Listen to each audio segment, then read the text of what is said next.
Okay, so this time around we're going to look at something called the unknotting number. And so here we have a knot. This isn't a link, it's a knot. This is one continuous loop. But it goes over, under, over, under. And I want you to just, can you play with this for just a second and see if you can manipulate this without breaking anything? Can you turn this into just like a circle with no crossings?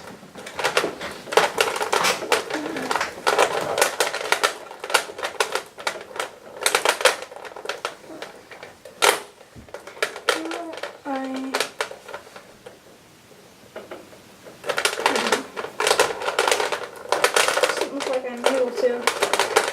Okay, do you want to try? Alright.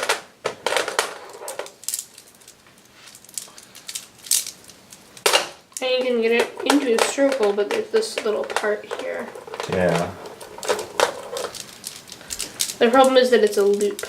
If there was a break somewhere, I'd be able to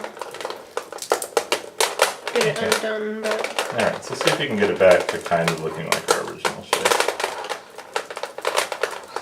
So this shape this knot that we have here is called the trefoil knot. I think we may have even 3D printed a version of the trefoil knot. And it turns out that if you just try to manipulate it around, that you can't get it. you can't turn it into the what they call the trivial knot, which is just a plain old circle. But mathematicians came up with something called the unknotting number.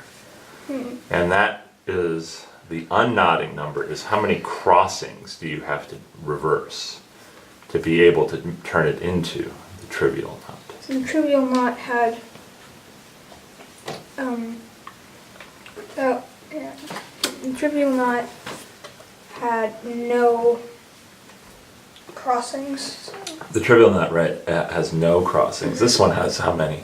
3. This one has 3, and it turned out, at least we didn't prove that you can't turn it into the trivial knot, but it turned out just playing around with it, it didn't seem like we could. No matter what we did, it seemed like it sort of stayed stuck.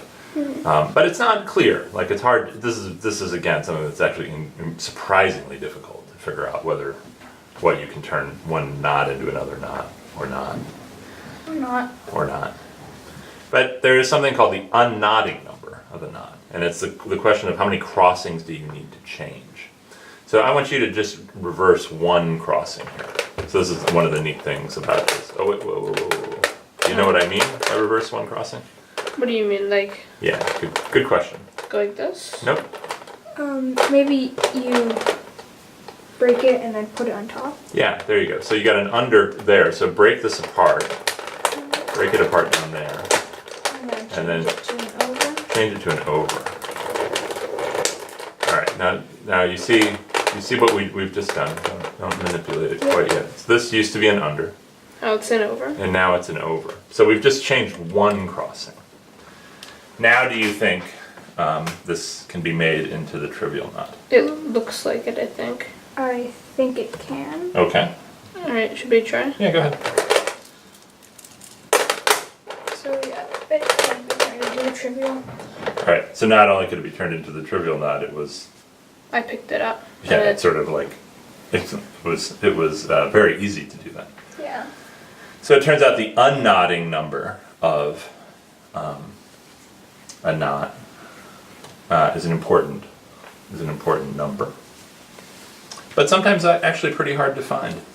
Well, so this one would be 1. We need to change one crossing. Right, the unknotting number of the trefoil knot turns out to be 1. If you change any one of the crossings, it becomes the trivial knot.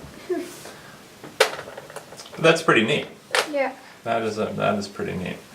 Okay, and the last thing we're going to study is the different kinds of knots with various different crossings. Alright.